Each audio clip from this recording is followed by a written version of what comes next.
नहीं, और दूसरा उसके बाद आपने ये अंग्रेजी शासन में और मुगलाई शासन में आपने डिज़ाम भी कर दिया, आर्म्स नहीं रखने की इजाज़त अंग्रेज़ों ने भी छीन ली।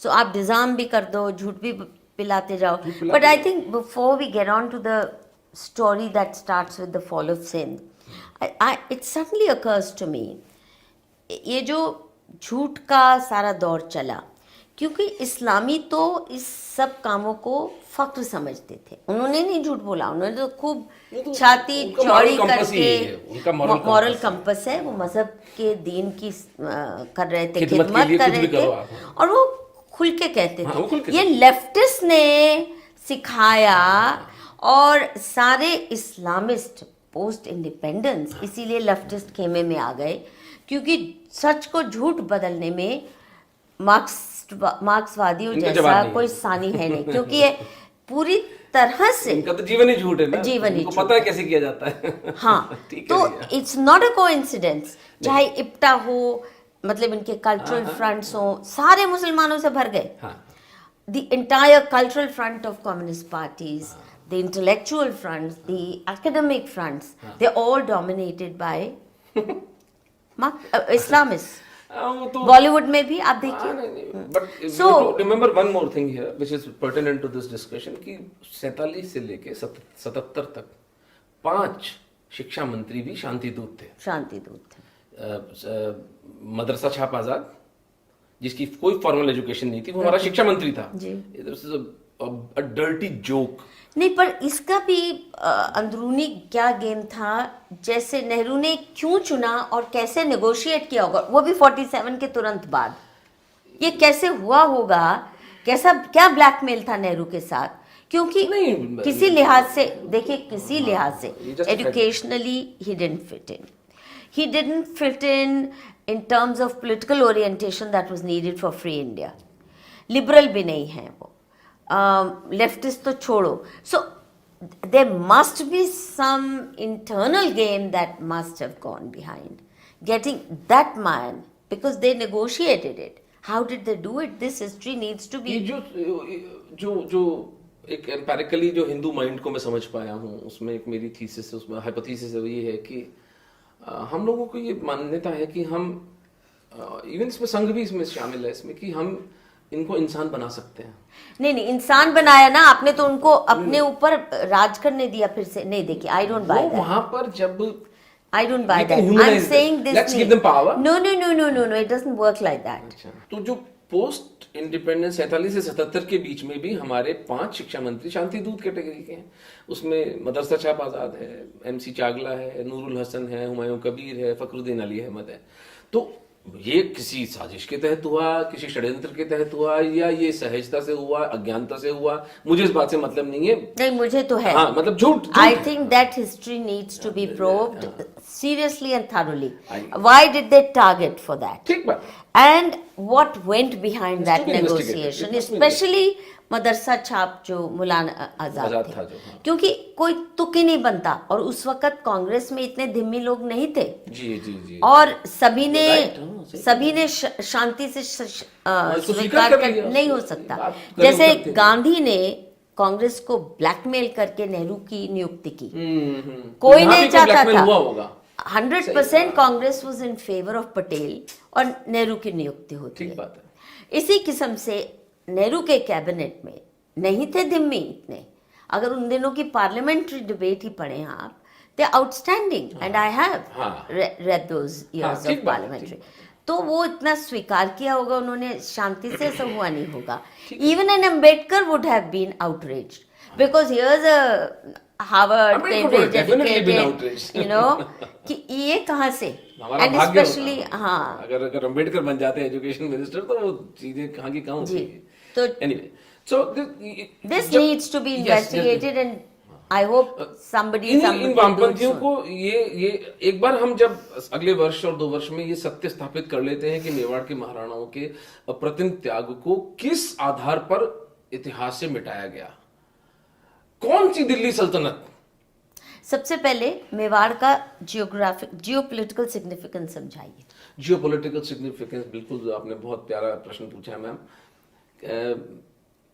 ये सब शुरू होता है महाराणा बापा रावल से 7वीं शताब्दी में। वो उस वक्त चित्रदुर्ग, जिसको आज हम चित्तौड़गढ़ के नाम से जानते हैं, वो था। चित्तौड़ की जो आधार है वो लगभग 2000 वर्ष पुराना है।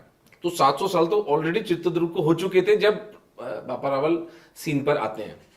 और बापा रावल का जीवन बचपन बहुत गरीबी, बहुत दुख में और बहुत अपमान से बीता था। वो एक साधारण से, वैसे तो गोहिलोत वंश के थे वो, लेकिन उनके गोहिल राजा हुए जो भगवान राम के पुत्र लव के वंशज थे। अच्छा। तो ये लव के डायरेक्ट डिसेंडेंट्स हैं Sisodias, okay, direct descendants of Lav. तो 7वीं शताब्दी में बापा रावल एक गोहिलोत वंश के राजा थे और उनकी माँ थी कलावती देवी, और वो एक संत हैं, हरित ऋषि, जिनके सानिध्य पाते हैं। और कई मिरेकल स्टोरीज हैं, मेरा उन पे ज़्यादा ध्यान नहीं जाता है। मिरेकल जो किए थे वो सब अलग बातें हैं। But he goes and joins Maurya dynasty का उस वक्त चित्रदुर्ग पर शासन था।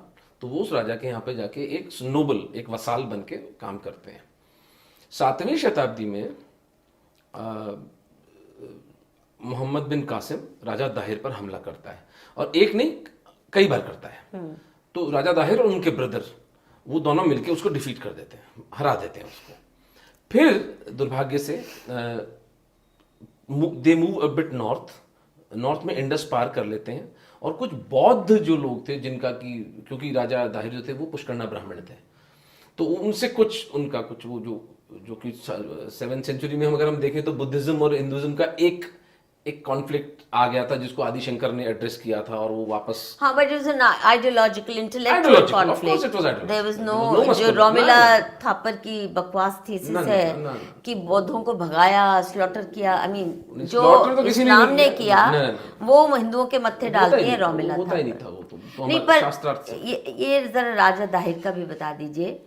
Is it not a fact that he had given shelter and refuge to Prophet's own descendants? ये मुझे तारिक फतेह सर की बातें सुनने से पता चला है। मुझे हिस्ट्री में इसका कोई नहीं मिलता है कहीं पर भी उल्लेख। मैंने जो पढ़ा है उसमें मुझे कहीं उल्लेख नहीं मिला है। मैंने प्रयास किया उसको खोजने का। That apart, Qasim attacked Dahir. That's a known thing. And Islam was on its expansion mode. 2nd या 3rd कैलिफ के टाइम की बात, खलीफा के टाइम की बात है ये। तो बौद्धों से मिलके जब वो पीछे से अटैक करता है कासिम, तब वो दाहिर को पराजित कर पाता है, और इमीडिएटली दाहिर की गर्दन काट के दाहिर और ब्रदर उनकी हत्या कर देता है। अब जो घटना घटती है वो ये है कि उनका बेटा वहां से भागकर चित्तौड़ आ जाता नहीं, पहले उनके घर की पत्नी मैं बता रहा औरतों के साथ वो बताता है कि मेरी बहनों को और सैकड़ों हिंदू स्त्रियों को नग्न करके पहले तो उनसे वहां पर शराबें और खाना परोसवाया गया है अरबिक आर्मी को।